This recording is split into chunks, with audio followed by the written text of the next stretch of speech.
the jungle was a set that was required, and obviously there's jungle in Puerto Rico, which is one of the reasons we were there. And it's about finding the right piece of jungle that works for the film, that we can get access to it, because there's no point in finding a piece that's at the top of the hill that it takes you 2 days to get there. But once you find the right place, and that to me is the key thing. If you find the right location, then that answers a lot of other questions for you. When you look at the final film, that all happens in the one day.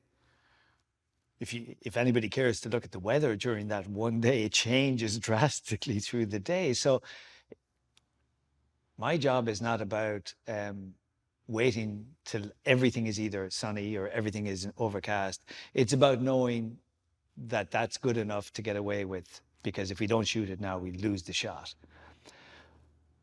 Now, I think, I can see inconsistencies in some of the weather, but I don't think if you're in the story, anybody's paying attention to it.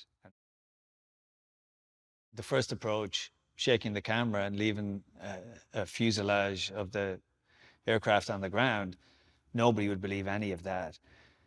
Why would anybody choose to do something that is never going to be believed by anybody? So that's never an option. So the gimbal was always, to me, the only way you could do this stuff. There's things happening with the gimbal too that, again, no disrespect to any actor, but if you're faking movement, it's a lot different than when it happens to you and you don't know that it's going to happen. You react differently, and it makes it much easier for actors, I think, to give a believable performance because they're physically being shaken.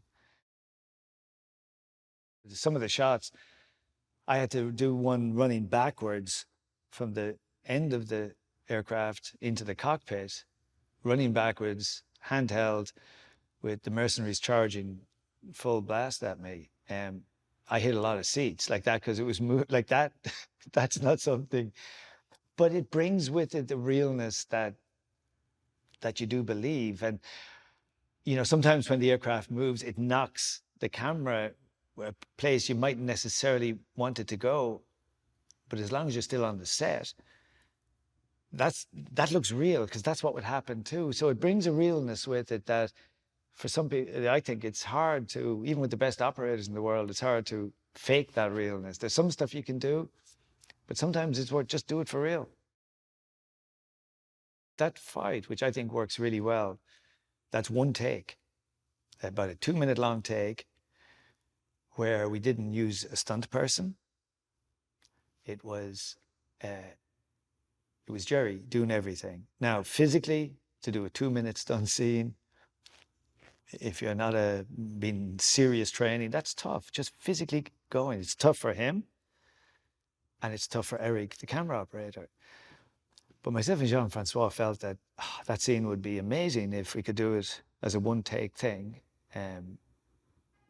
because you can get tired of just seeing every action scene where the actor's been replaced for the difficult bit or the dangerous bit.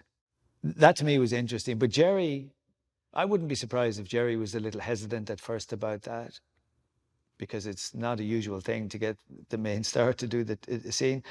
But he saw that it was possible and that it could be really good for the film.